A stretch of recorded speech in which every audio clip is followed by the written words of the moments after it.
আমি আবির। আজ আপনাদের সাথে শেয়ার করব আমার জীবনের আনন্দের একটি মুহূর্ত। আমি তখন ইন্টার প্রথম বর্ষের ছাত্র। দিলরুবা ম্যাডাম ছিলেন আমাদের কলেজের সবচেয়ে সুন্দরী ম্যাডাম। অপরূপ এই সুন্দরী ম্যাডামকে দেখে কলেজের সকল ছাত্র ক্রাশ খেতে বাধ্য হয়েছে।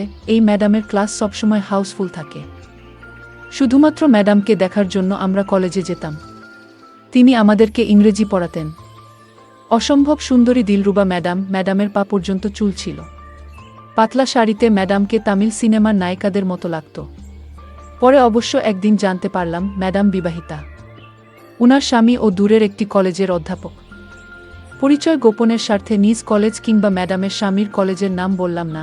এবার আসি মূল ঘটনায়। প্রতিদিনের মতো ওই দিনও ম্যাডাম আমাদের ক্লাস নিচ্ছিলেন।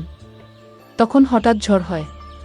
তারপর ম্যাডাম ক্লাস থেকে বের হয়ে যান এবং ম্যাডামের দেখাদেখি আমরাও তাড়াহুড়া করে ম্যাডামের পিছু পিছু বের হচ্ছি। এমন অবস্থায় আমরা সবাই ধাক্কাধাক্কি করে বের হচ্ছি। হঠাৎ আমার হাত ম্যাডামের পেটে লেগে যায়। তখন সাথে সাথে ম্যাডাম পিছনে তাকিয়ে আমাকে দেখেন, কিন্তু কিছু না বলে বের হয়ে যান। আর আমি ভয়ে কুঁকড়ে যাই। কিন্তু বিশ্বাস করেন, ম্যাডামের পেটটা এত নরম ছিল যে মনে হচ্ছিল ওটা তোলার বালিশ ছিল। ওই দিন বাসায় এসে ম্যাডামের কথা মনে পড়ল। দিলরুবা ম্যাডামের পেট অনেক নরম।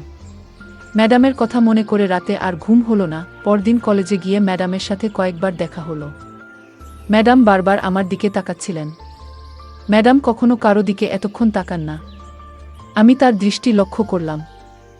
আমি ভাবলাম ম্যাডাম হয়তো আমাকে খারাপ ভাবছেন। আমি ম্যাডামের কাছে গিয়ে ক্ষমা চেয়ে আসলাম। ম্যাডাম মুচকি হাসি দিয়ে চলে গেলেন। কিন্তু ম্যাডামের পেটে হাত লাগার পর থেকে তার প্রতি আমার একটা টান বাড়তে লাগলো। নানাভাবে তার দৃষ্টি আকর্ষণ করতাম। আমি তার ক্লাসে সবার আগে খাতা দিতাম। একটু সিরিয়াসভাবে ম্যাডামের ক্লাসের পড়া দিতাম। কাজেই ম্যাডাম আমাকে ভালোভাবে চিনে গেলেন। আমি ক্লাসে ম্যাডামের উপর থেকে চোখ সরাতে পারতাম না। তার শরীরের প্রতিটি ভাঁজ আমি লক্ষ্য করতাম। ভাবতাম এরকম মেয়েদের জামাই হতে হলে কি করতে হবে। যাই হোক, ম্যাডাম আমার নাম জানতেন। আমি আবার একটু চুপচাপ থাকতাম। কিন্তু আগের চেয়ে আমার সিরিয়াসনেস বেড়ে গেল। আমাদের কলেজের নিয়ম ছিল, একদিন না আসলে ৭০ টাকা জরিমানা। আর আমি আমার পরিবারের সাথে বেড়াতে যাওয়ার কারণে অনেক দিন আসতে পারিনি।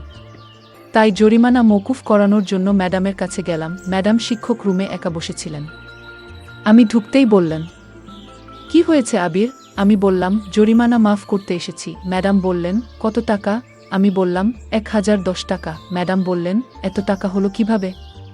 কোথায় ছিলে এতদিন? আমি বললাম, পরিবারের সাথে বাইরে বেড়াতে গেছিলাম ম্যাডাম। তারপর ম্যাডাম বললেন, যাও, ছুটির পর দেখা করো। তারপর আমি ক্লাসে চলে গেলাম এবং কলেজ ছুটির পর ম্যাডামের কাছে গেলাম। তিনি আমাকে দাঁড়াতে বলে কোথায় জানি গেলেন। প্রায় ৪০ মিনিট হয়ে গেল, কিন্তু দিলরুবা ম্যাডামের কোনো খবর নাই। কলেজ খালি হয়ে গেল। আমি ভাবলাম ম্যাডামের মাথায় হয়তো অন্য প্ল্যান চলছে। এমন সময় দেখি ম্যাডাম আসলেন আর আমাকে বললেন, এই বইয়ে সাইন করো। তারপর ম্যাডাম বললেন, বাসা কোথায়? আমি জায়গার নাম বললাম। ম্যাডাম বললেন, চলো, আমি তোমাকে ওই জায়গায় নামিয়ে দেব। তখন আমি মনে মনে অনেক খুশি, কিন্তু বাইরে একদম নর্মাল ভাবে ছিলাম। তারপর রিক্সাতে বসতে গিয়ে ম্যাডামের শরীরে আমার শরীর লাগতেই আমার কেমন জানি অনুভূতি হলো। আমি কি করব ভেবে পেলাম না। ম্যাডাম দেখলে কি বিচ্ছিরি ব্যাপার হবে, তাই আমি হাত দিয়ে শক্ত করে রিক্সার এক সাইডে চেপে বসলাম। কিন্তু সাথে সাথেই ম্যাডাম বললেন, তুমি ওদিকে সরে বসলে কেন? পরে যাবে তো, এদিকে সরে এসো। তিনি বললেন, লজ্জার কিছু নেই। পুরুষের এই একটাই সমস্যা। এখন বলো, তোমার বাড়িতে কে কে আছে?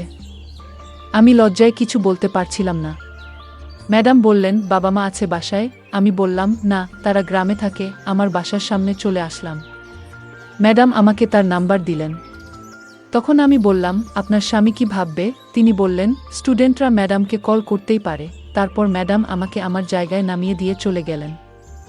এরপর রাতে ফোনে ম্যাডামের সাথে অনেক কথা হলো। তাদের কোনো সন্তান নেই। উনার স্বামী চাকরির জন্য আলাদা শহরে থাকেন, সপ্তাহে একবার আসেন। কিন্তু তিনি এতে সন্তুষ্ট নন। অবশেষে তিনি দাবা খেলার প্ল্যান জানালেন। বললেন উনার বাসায় যেতে।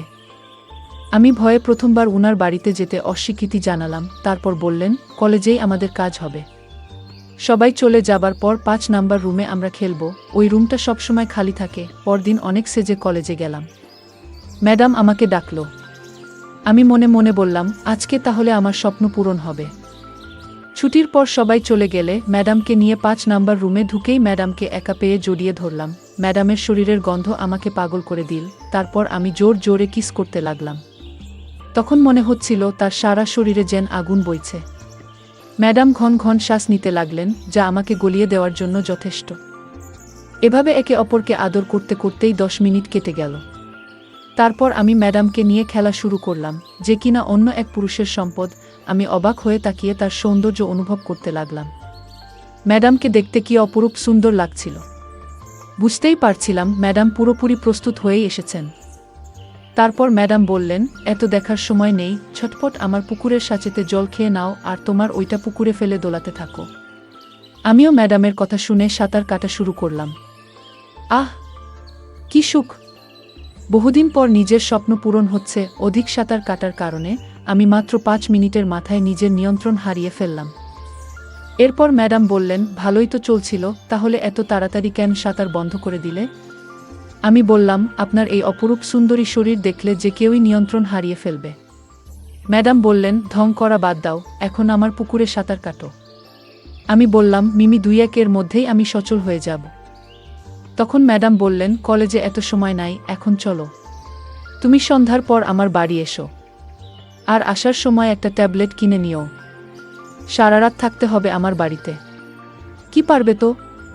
আমি বললাম, অবশ্যই পারব। তারপর এসব বলে আমরা রেডি হয়ে কলেজ থেকে বেরিয়ে পড়লাম। গাড়িতে বসে ম্যাডামের হাতে হাত রেখে কিছু দূর যেয়ে আমি নেমে পড়লাম আর বললাম, সন্ধ্যার পর আসছি। ম্যাডাম বললেন, যত তাড়াতাড়ি পারো চলে এসো, আমি অপেক্ষায় থাকব। কিন্তু আমি বললাম, আচ্ছা। গল্পটার দ্বিতীয় পর্ব দেখতে চাইলে চ্যানেলটি সাবস্ক্রাইব করে কমেন্টে ইয়েস লিখুন। আর হ্যাঁ, গল্পটি কেমন লাগলো জানাবেন।